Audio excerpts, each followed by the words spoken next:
Varma phone എടുത്തു. ആരെയോ call ചെയ്തതും അകത്തുനിന്ന് സിനി പതുങ്ങി പതുങ്ങി വന്നു. 2 വിളക്ക് വേണം സിനി, ആരതി ഒഴിയണം. നിങ്ങൾ ഈ ഡ്രസ്സൊന്ന് മാറ്റി പതിയെ വന്നാൽ മതി, വർമ്മ പറഞ്ഞു. നിധി ഇന്ദുജയെ തോണ്ടി. 2 വിളക്ക് എന്തിനാ ആൻറ്റി? ഇനി അഫിക്കും ലക്ഷ്മിക്കും വേണ്ടിയാണോ? എനിക്കൊന്നും അറിയില്ല മോളെ. ഇയാളെ അടിച്ച് കൊല്ലേണ്ട സമയം കഴിഞ്ഞു. ലക്ഷ്മി നിന്ന് വിറയ്ക്കുന്നുണ്ട്. അഫി ആ കയ്യിൽ മുറുകെ പിടിച്ചു. പേടി അത് നമ്മളെ തളർത്തും സീത. നിന്നെ ദ്രോഹിച്ചവരെ തിരികെ പ്രഹരിക്കേണ്ട സമയമാണ്. അഫിയുടെ മമ്മ. അവൻ്റെ രൂക്ഷമായ നോട്ടത്തിൽ അവൾ പറയാൻ വന്നത് വിഴുങ്ങി. സെർവൻസ് എല്ലാവരും ഡ്രസ്സ് മാറി നിലവിളക്കും പിടിച്ചു വന്നു. പിന്നാലെ ആരതി തട്ടുമായി ഒരാൾ കൂടി. വർമ്മ കണ്ണു കാണിച്ചതും ആദി കാറിന് മറുവശത്തെ ഡോർ തുറന്നു. കീർത്തി കൂടി ഇറങ്ങിയതും ഇന്ദുജ നിധിയും ഞെട്ടിപ്പോയി. ആൻറ്റി, അവൾ കരഞ്ഞു. ഇന്ദുജ കൈ ചുരുട്ടി പിടിച്ചു നിന്നു. സിനി നിൽക്ക്, ഉറക്കെ ഗർജിച്ചു. 2 പേരുടെയും കയ്യിലിരുന്ന വിളക്കുകൾ വിറയ്ക്കുന്നുണ്ട്. ഇവളെ ഇവിടെ കയറ്റാൻ പറ്റില്ല വർമ്മ. കല്യാണത്തിന് ഡേറ്റ് എടുക്കാൻ പോയി, പക്ഷെ എന്നാണെന്ന് എന്നോട് പറഞ്ഞില്ല. മാത്രമല്ല ഈ തലയ്ക്ക് സ്ഥിരതയില്ലാത്തവളെ ഈ വീട്ടിൽ പൊറുപ്പിക്കാൻ പറ്റില്ല, അഫി ചിരിച്ചു.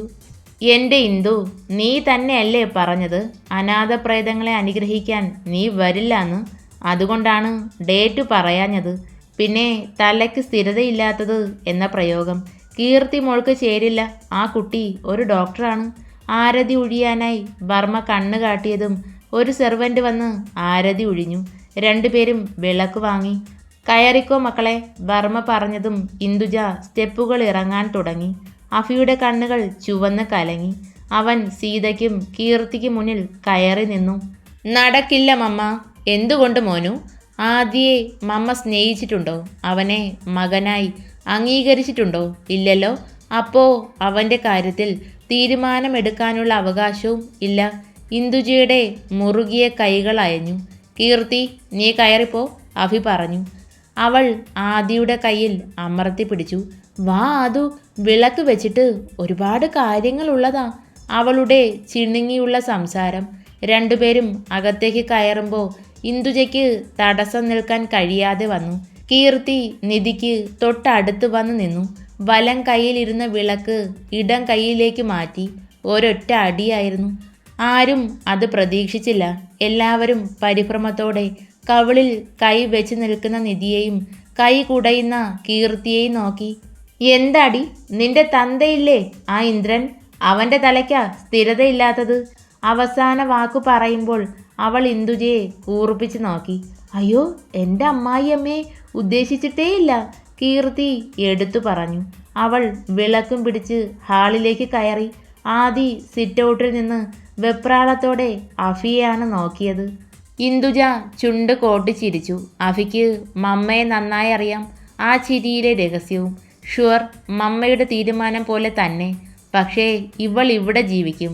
1 ഇയർ ആകാൻ ഇനി 4 മാസങ്ങൾ കൂടി ഉണ്ടല്ലോ. അതുവരെ മാത്രം. ഇന്ദുജ ഒരു നിമിഷം ആലോചനയോടെ നിന്നു. പിന്നെ തിരിഞ്ഞു. നിധി തല താഴ്ത്തി പിടിച്ച് നിൽക്കുവാണ്. കണ്ണുകൾ നിറഞ്ഞൊഴുകുന്നുണ്ട്.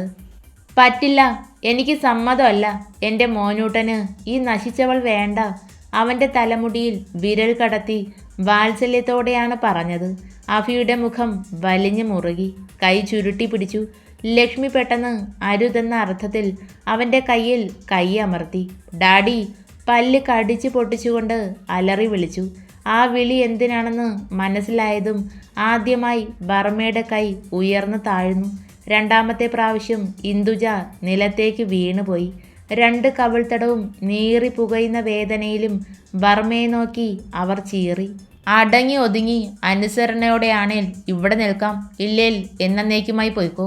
വർമ്മയുടെ വിരൽ ഇന്ദുജയ്ക്ക് നേരെ ചലിച്ചു. വാ ലക്ഷ്മി. അവൾ അവനൊപ്പം അകത്തേക്ക് കയറി. ആദിക്ക് അടുത്ത് വന്ന് അഫി നിന്നു. ലക്ഷ്മിയോട് പോകാൻ കണ്ണ് കാട്ടി. നിധി, നിനക്ക് എടുക്കാനുള്ളത് എന്താന്ന് വെച്ചാൽ എടുത്തോ. അവൾ പകപ്പോടെ നിന്നു. ആൻറ്റി, മൗനമായി നിൽക്കുവാണ് ഇന്ദുജ. ആൻറ്റിക്കിനി ഇവിടെ ഒന്നും പറയാനുള്ള അവകാശമില്ല. ഞങ്ങൾ തീരുമാനിക്കും, പെട്ടെന്നാവട്ടെ. അഫി മുണ്ടു മടക്കി കൊടുത്തു. ചെല്ല് കുട്ടി, നീ ലക്ഷ്യം വെച്ച 2 പേർക്കും കുടുംബമായി. ഇനി ഇവിടെ നിന്നിട്ട് പ്രത്യേകിച്ചൊന്നുമില്ല, വർമ്മ സമാധാനത്തിൽ പറഞ്ഞു. എൻ്റെ അച്ഛാ, നിധി ഇവിടെ നിൽക്കട്ടെ. എത്ര നാളായി ഉത്സവങ്ങളൊക്കെ കണ്ടിട്ട്. കീർത്തി കയ്യും തിരുമ്മി വരുന്നുണ്ട്.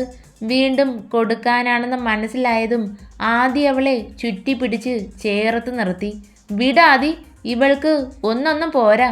ഒരാളെ ആത്മാർത്ഥമായാണ് അവൾ ഇഷ്ടപ്പെട്ടതെങ്കിൽ അഫിക്ക് ഒരു ജീവിതമായ ഉടനെ ഈ പെണ്ണ് പോയേനെ. അവനെ കിട്ടില്ല എന്ന് തോന്നിയപ്പോൾ അടുത്ത നിമിഷം ആളെ മാറ്റിയിരിക്കുന്നു. അതും എൻ്റെ ആദുവിനെ. കീർത്തി വീറോടെ നിധിക്ക് നേരെ പാഞ്ഞടുക്കാനുള്ള വെപ്രാളത്തിൽ ആദിയുടെ കയ്യിൽ കിടന്ന് കുതറുന്നുണ്ട്. കീർത്തു, നിന്റെ ആദു എന്നും നിന്റേത് തന്നെയാ. അവൾ ശാന്തമായി അവൻ്റെ കഴുത്തിലൂടെ കൈയിട്ട് നെഞ്ചിൽ മുഖം പൂഴ്ത്തി നിന്നു. എൻ്റെ മാത്രം. ആ ഹൃദയത്തിൽ ചുണ്ട് ചേർത്ത് പതിയെ പറഞ്ഞു. അഫി അവരെ രണ്ടുപേരെയും മാറി മാറി നോക്കുവാണ്.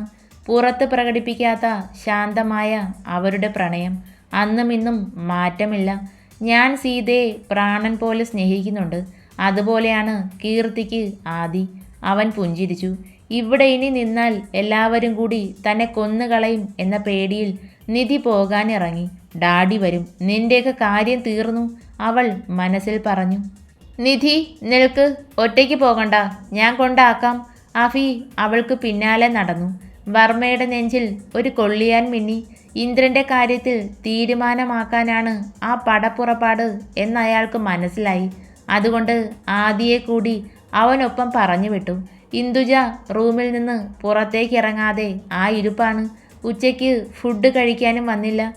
ലക്ഷ്മിയും കീർത്തിയും ഡ്രസ്സൊക്കെ മാറി ഹാളിൽ TV കണ്ടിരിക്കുവാണ്. എൻ്റെ ലക്ഷ്മി, നീ ഇങ്ങനെ ഇടയ്ക്കിടയ്ക്ക് പുറത്ത് പോയി നോക്കണ്ട.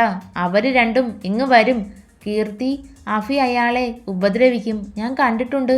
ഇവിടെ വെച്ച് ഇന്ദ്രനെ തല്ലിയതെല്ലാം പറഞ്ഞു. കീർത്തന ചിരിയോട് ചിരി.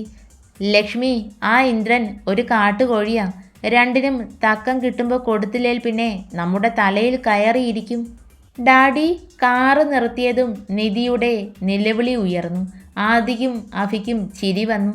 കാറ്റുപോലെ അകത്തേക്ക് കയറിപ്പോയവൾക്ക് വീട്ടിൽ നടന്നത് എല്ലാം പറയാനായി സമയം അനുവദിച്ചുകൊണ്ട് രണ്ടുപേരും കാറിലിരുന്നു. ഇനി നമുക്ക് പോകാം ആദി. ഇന്ദ്രൻ നമ്മളെ ആനയിക്കാനായി വരുന്ന ലക്ഷണമില്ല, അഫി പറഞ്ഞു. ഡാഡി, എന്താ മിണ്ടാതിരിക്കുന്നേ? രണ്ടുപേരും വന്നിട്ടുണ്ട്. അവര് ജീവനോടെ ഇവിടെ നിന്ന് പോകരുത്. നിധി ഇന്ദ്രനെ ചുറ്റി പിടിച്ച് പുലമ്പി. ഷോ, ആദ്യം നിന്റെ തന്തയ്ക്ക് ജീവൻ ഉണ്ടാവണേ എന്ന് പ്രാർത്ഥിക്ക്. പറഞ്ഞു തീരും മുന്നേ ഇന്ദ്രൻ്റെ നെഞ്ചിൽ അഫിയുടെ കാൽ പതിച്ചു. നീ ഗുണ്ടകളെ ഇറക്കി എൻ്റെ പെണ്ണിനെ കുടുക്കി അല്ലേടാ? ഇന്ദ്രൻ പ്രതീക്ഷിച്ചതിലും അപ്പുറമായിരുന്നു അഫിയുടെ പ്രതികരണം. അടി കിട്ടാത്ത ഒരു സ്ഥലവും ബാക്കിയുണ്ടായില്ല. തിരികെ കൊടുക്കാൻ പോലും ഇന്ദ്രന് കഴിഞ്ഞില്ല. 33 വയസ്സുകാരൻ്റെ മുന്നിൽ 48 വയസ്സുകാരൻ്റെ കൈ ഉയർന്നതുമില്ല. അവൻ അനുവദിച്ചില്ല എന്നതാണ് സത്യം. ആദി TVയും കണ്ടിരുന്നു. ഇന്ദ്രൻ്റെ അലറിക്കരച്ചിൽ കേൾക്കുമ്പോൾ തല ചരിച്ചു നോക്കും. പ്രവീൺ ആൻറ്റി എവിടെ നിധി? കിച്ചണിലില്ലേ? ഇത്രയും ബഹളം കേട്ടിട്ടും അവര് പുറത്തേക്ക് വന്നില്ല. ഞാൻ ഇവിടെ ഉണ്ട് മോനെ, കിട്ടട്ടെ. ഞാൻ തടഞ്ഞാൽ അഫി അനുസരിക്കും. ഇന്നിനി അതില്ല. ആ കൊച്ചു വന്ന് രണ്ടിൻ്റെയും കാല് പിടിച്ച് കരഞ്ഞതാ. അതിൻ്റെ വീട്ടുകാരെ ഒന്നും ചെയ്യല്ലേന്ന് പറഞ്ഞ് മനസ്സലിഞ്ഞില്ല. ഡാഡി. നിധി കരച്ചിലോടെ അഫിയുടെ കാലിൽ ചുറ്റിപ്പിടിച്ചു. നാളെ നേരം പുലരുമ്പോൾ പൊയ്ക്കൊള്ളണം. അവൻ പാൻറ്റിൻ്റെ പോക്കറ്റിൽ നിന്നും ഒരു പേപ്പർ കവർ എടുത്ത് ടേബിളിലേക്കിട്ടു. ടിക്കറ്റാണ്. ഇനി മേലിൽ നീയോ നിന്റെ മോളോ എൻ്റെ കൺവെട്ടത്ത് വരരുത്. ഇന്ദ്രൻ വേദനയിൽ മൂളുന്നുണ്ട്. Sorry aunty. പ്രവീണ വിങ്ങലോടെ ചിരിച്ചതേയുള്ളൂ. അഫിക്ക് ആ മുഖത്തേക്ക് നോക്കാൻ സങ്കടമാണ്. ശാസനയോടെ പിന്നാലെ നടന്നവർ. പക്ഷേ ഒരിക്കൽ പോലും ആ വാക്കുകളെ കേൾക്കാൻ നിന്നിട്ടില്ല. ആദി, നീ വീട്ടിലേക്ക് പോയിക്കോ. ഞാൻ ദേ ഓഫീസിലൊന്ന് കയറിയിട്ട് വരാം. അവൻ അഫിയെ സൂക്ഷിച്ചു നോക്കി. ആരവിൻ്റെ സന്തോഷത്തിൽ പങ്കുചേരാൻ പറ്റിയില്ല. അവന് ഒരു കൺഗ്രാറ്റ്സും പറഞ്ഞ് 2 ദിവസത്തെ ലീവിന് പെർമിഷനും കൊടുത്തിട്ട് വീട്ടിലേക്ക് വന്നോളാം. അവൻ ഓഫീസിന് മുന്നിൽ ഇറങ്ങി. ലക്ഷ്മി, നിന്നെ കാത്തിരിക്കില്ലേ? ഞാൻ എന്താ പറയേണ്ടത്?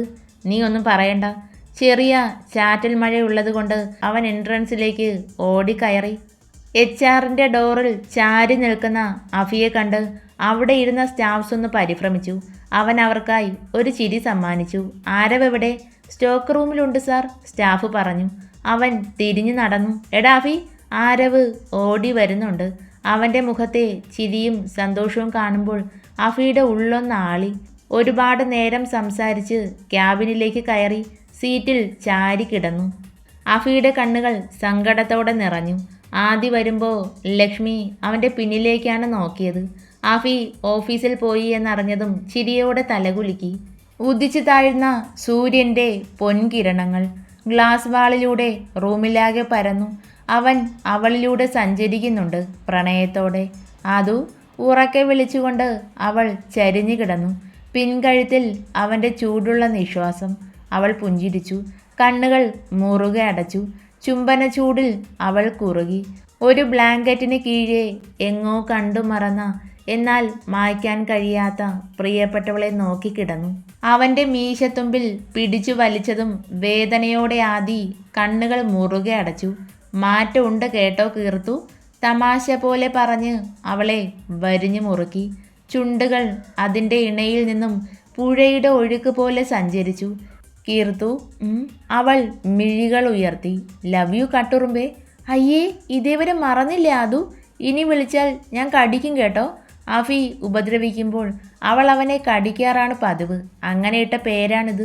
നീ അഫിക്ക് മാത്രമേ കൊടുക്കൂ, എനിക്ക് തരില്ലേ? എൻ്റെ അത് പാവം, വേദനിക്കും. എനിക്ക് വേദനിക്കില്ല എൻ്റെ ഡോക്ടറെ. അവൻ ആഗ്രഹിച്ചത് അടുത്ത നിമിഷം അവൾ കൊടുത്തിരുന്നു. ആ കവിളിൽ പിന്നെയും പിന്നെയും. ഉറക്കം പിടിച്ച് കിടക്കുന്നവളെ ബെഡിലേക്ക് ചേർത്ത് കിടത്തി ആദി എഴുന്നേറ്റു. പോവുകയാണോ ആദൂട്ട? ഇരു കൈയും വിടർത്തി പിടിച്ച് ക്ഷീണത്തോടെ കിടക്കുന്നവളുടെ നെറുകയിൽ വിരൽ വെച്ച് തഴുകി. സന്തോഷമായോ? കുട്ടിത്തം വിട്ടുമാറാതെ ചാടി പിടിച്ചെഴുന്നേറ്റ് അവൻ്റെ കയ്യിൽ പിടിച്ച് ആ തോളിൽ ചാഞ്ഞു കിടന്നു. ഞാൻ ഈ ആദുവിനെ പ്രണയിക്കുന്നു എന്ന് മനസ്സിലാക്കിയത് പ്രായപൂർത്തിയായി കഴിഞ്ഞപ്പോഴാണ്. ആ 7 ദിവസം നിന്നെ കാണാതെ ഇങ്ങനെ ചേർന്നിരിക്കാൻ കഴിയാതെ നൊന്തുപോയി, കരഞ്ഞു ഒരുപാട്. 18 വർഷത്തെ പ്രണയം അല്ലേ ആദു? അല്ല, 22 വർഷത്തെ എൻ്റെ കാത്തിരിപ്പ്.